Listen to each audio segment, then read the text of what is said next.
We are back with the special Media Unshackled preview, and I'm thrilled to introduce two of my favorite people in the industry. And folks, pay attention to this because you are getting a special invite to what has become kind of known as one of the cool kids conferences, and you do not want to miss those. Demitri from Media Unshackled, we will be there. But let me first start by introducing you the host of the OCHBS, Ohio Cannabis Health and Business Summit. A little difficult to say, but definitely not something to be missed. Lenny, how you doing? Hey, I'm great. How are you? Good. Thank you for joining us. And we're going to get a quick preview about the Ohio market. It's hot. Everybody's talking about it. Your conference is hot. Everybody's talking about it. We're excited about it. I want to introduce to you a Cleveland native. Jack, are you born there? I am. I'm a Cleveland native.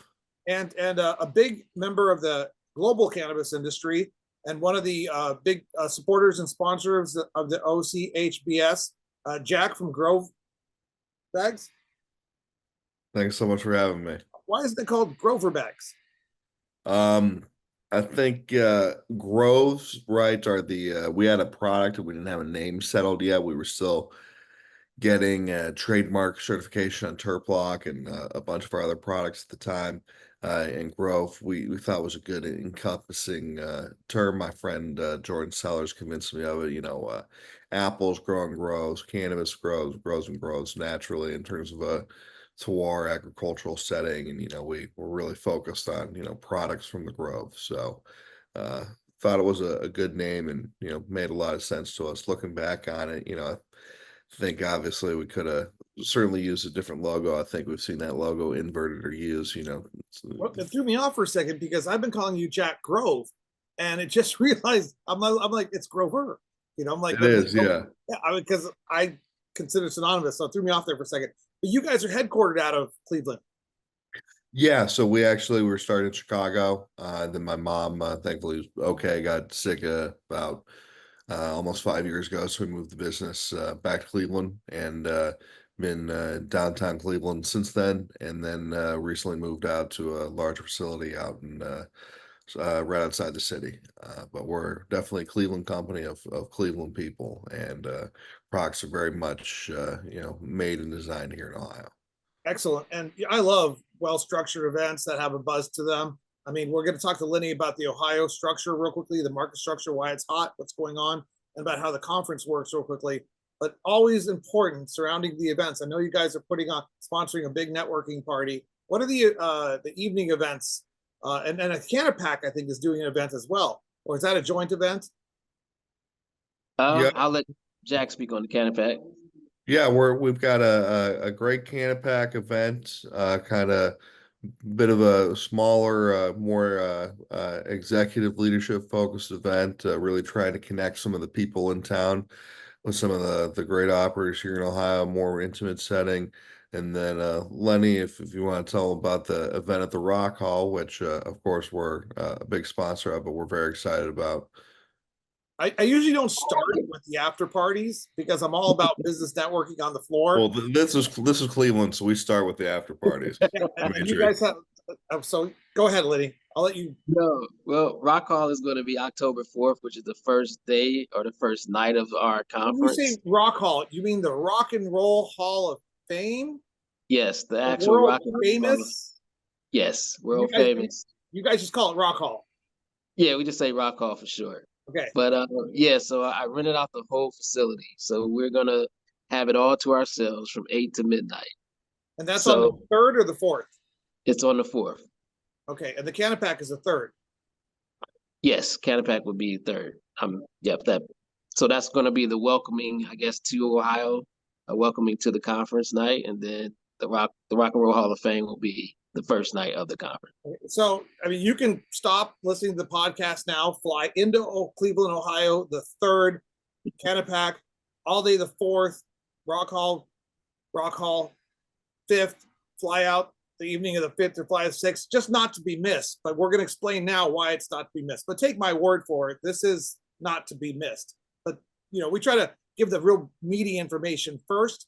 So fly in the 3rd, while you're listening to the rest of this podcast, Google your flights and your hotels. But go ahead, Liddy, tell us a little bit more about the the evening's events and then the conference?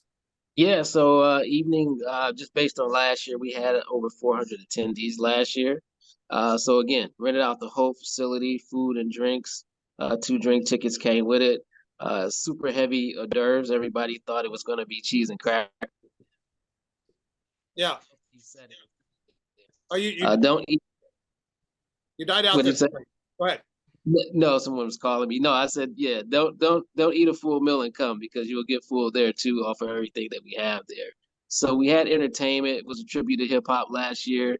I'm working on something special this year, so it should be pretty exciting. So, Jack or Lenny, one of you guys want to talk about what's been happening in Ohio? It just went rec legal. Everybody's talking about it. It's a transition from medical to adult use. Tell us a little about the Ohio marketplace, the supply chain, the structure, and why everybody's so excited about it. Who wants to shoot that one? Well, Well, I can hit you with some quick stats if you know, I was doing some reading, Lenny, if you want to kind of paint a picture behind that. Okay. Okay, cool. Well, pretty blazing start. You know, one of the biggest starts ever. I think the third biggest recorded start we've have so far in the history of a market going recreational, bigger even than Michigan. So in the last 2 weeks, we've got 22, almost $23 million of recreational sales, and we've got almost $17 million of medical sales. Now, not that necessarily that pace will keep up, but certainly Ohio almost and arguably is on track to be a top 5 market in the U.S., at least in terms of rate this year. Notably, Michigan recently took the #2 spot in terms of overall market in the United States. We're really seeing the Midwest, I think, is emerge as a powerhouse, and Lenny, I think, working with all 64 licensed cannabis businesses in Ohio. I think that's probably an old stat. You've Yeah. probably got a great perspective on how these first couple weeks have been treating everybody.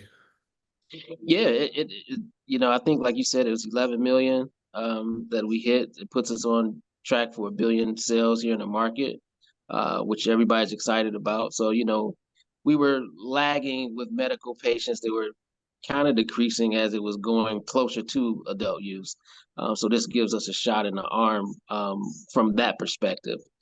So, right now, some of the dispensaries are operating as a dual license holder. So you still have medical here in the market until September 6th, which will, I guess, at that point, turn on full adult use, where the state is going to start looking more towards combustion, which we couldn't do before.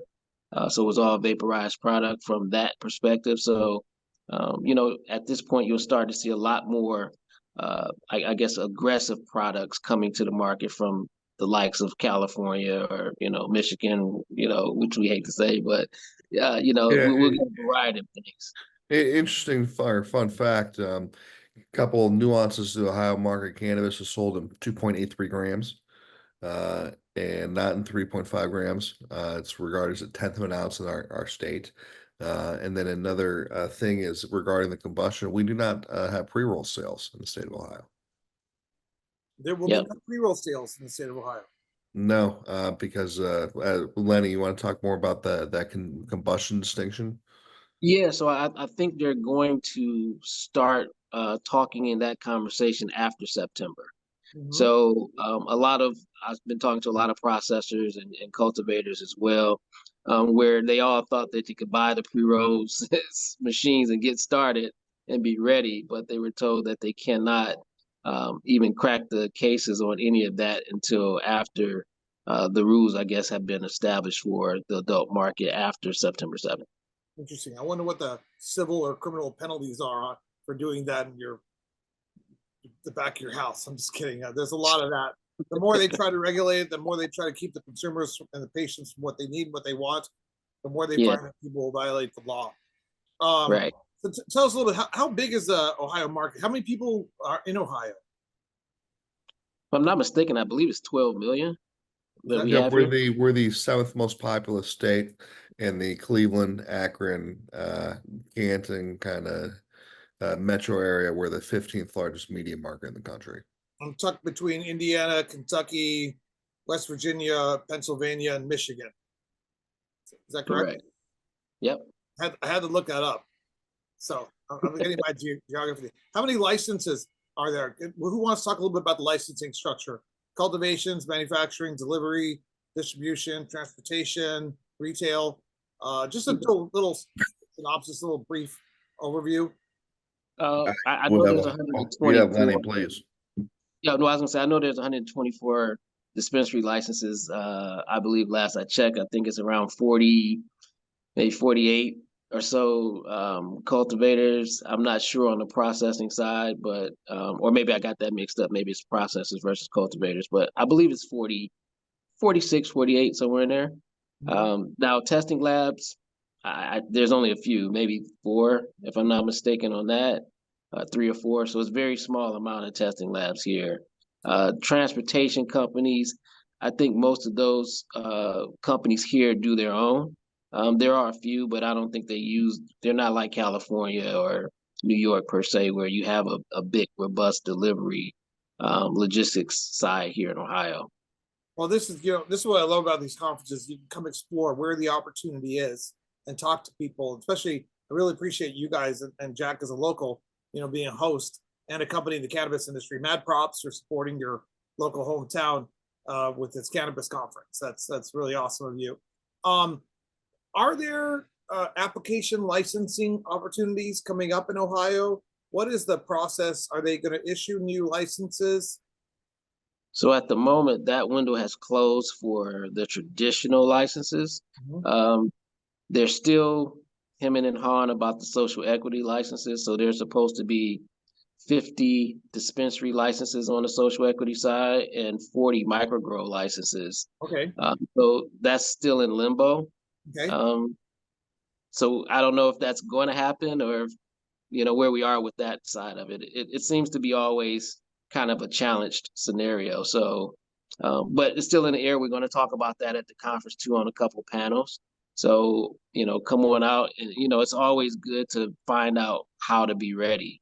So, they seem to turn it on at the drop of a dime and then give you, a couple months to scramble to try to figure out how to find your properties, turn in everything that you need for your license, for your application. So you need, come and get yourself versed in that space and be prepared. Well, you got a rock star. I was going through your companies, not just Grover bags, not just Grow bags, but you've got a rock star group of other cannabis companies out there. It's like a who's who, and the buzz is out about Ohio and your conference in particular. People are excited about it. So what kind of action do you have in regards to panels and stuff? You have there'll be panels all day. Yes, so the conference is 2 days. It's October 4th and 5th. It goes from 10 to 5 on each day. We have panels starting in the morning till the evening, and we also have workshops incorporated in those days too. So I kind of offset the main stage. Our room for our speakers is 16,000 square feet. We can accommodate up to 1,000 people in our main room with the main stage. Our workshops will be on the ground level. It holds around 350 people in those workshops. So we're going to talk about everything from investing in the space, ancillary businesses like Jack's that, as a matter of fact, Lance is moderating that panel, from Grove Bags to, talk about businesses that aren't plant touching, right? So a lot of people think that in order to be in the industry, you have to grow, retail, or manufacture, right? So we want to make sure that you understand, Jack is a part of the cannabis industry, but he doesn't touch the plant. So, there's a lot of synergies there that you can get involved in from that perspective. Doesn't touch the plant for profit. Well, I mean, he sells, yeah, I got you. Yeah, he sells the bags to plant touching companies, and they're able to utilize his technology, which is cutting edge, right? Nobody has what he has, but that gives him a niche not only in Ohio but all over the world. Like Jack I was just teaching him the other day. He's an icon. He's a legend from that perspective. So I don't know too many other bag companies that are doing what he's doing on his level, right? I'm sure there's competition, but Grove Bags is the name, and he's here. So Yeah. I mean, there's a lot of big players in Ohio in the space, which I didn't even know. And it was brought to my attention from the conference. Yeah, no, that's exciting work that you're doing. And I love that kind of hometown connection, how you guys are helping each other out. And it reminds me of like, Well, obviously, Demitri, sorry to interject. You've seen me in Arizona quite a bit. You've seen me at your shows. all over the world. We've seen each other in Vegas. We've gotten to catch up all over the world as you and I have really have had a privileged seat in so many words to the growth of this industry. It's just, when you and I first met, this was still very much a hush hush shunned thing in Cleveland, and the only other cannabis businesses here were, out in Mentor, outside of Cleveland, where we were making, folks were making grow lights very quietly, and a couple people here making, boards for vaporizers and consumption products, but very, very hush hush. This is so thrilling for us to be able to, help Lenny showcase Cleveland, showcase the Ohio market. And I think it's a reminder of how far, we've all come, and how far you and I have how long you and I have known each other, and have been working in this space and on this movement. Well, you're a de facto finally host. at this day. You're a de facto host for the OCHBS. Okay. I'm an ambassador and unofficially on Lenny's team to make sure we all welcome the extended industry to Cleveland and showcase the best of our city and our state, and a very strong cannabis culture that we really have been able that we're really being able to showcase in a lot of ways, and for the first time. No, this is fantastic. But anything else we missed, Lenny, on the conference that you want to highlight? I mean, I think people got a pretty good idea as to what's happening, and we're going to push it out there, further in the next month and a half. I think it's definitely going to be an excellent show, and it's going to be an essential show if you're in the cannabis industry. How can people get in touch with you, Lenny? Yes, you can. I have no problem. My email is lenny@ochbs.com. You can email me directly with any questions. I try to get right back to you. Our website is ochbs.com. For your conference tickets, again, it's at the IX Center here in Cleveland, October 4th and 5th. The Rock Hall is the Green Tie Affair, just greentieaffair.com. You can get your tickets there. It's going to be a great, great night there. And like I said, that's October 4th from 8 to midnight. And I'm buying out the parking this year. So you will get free parking at the conference for both days. This is going to be a good time. It'll be my first time in Cleveland, so I'm excited about that. And I'm going to get a green tie. We buy green ties. No, well, it's called Green Tie Affair, just a play on the black tie, but it's not formal. So you can come, the cannabis culture really isn't a dressy type of culture. So come as you are. There were a lot of people dressed up last year and a lot of people in hoodies and Timberlands. So, it's going to be a little chilly possibly in Ohio. You never know what the weather will be in the fall, but we had a great time. It was a smash. All right. Well, thank you, Jack. Thank you, Lenny. We appreciate you guys, and we look forward to seeing you out actually, I'll probably see you guys at some conference before then, but we'll definitely see you all out there in Ohio, Cleveland. Yep, looking forward to it. I appreciate it. This has been a special preview episode of Mita Unshackled. Thank you for joining us. Take care.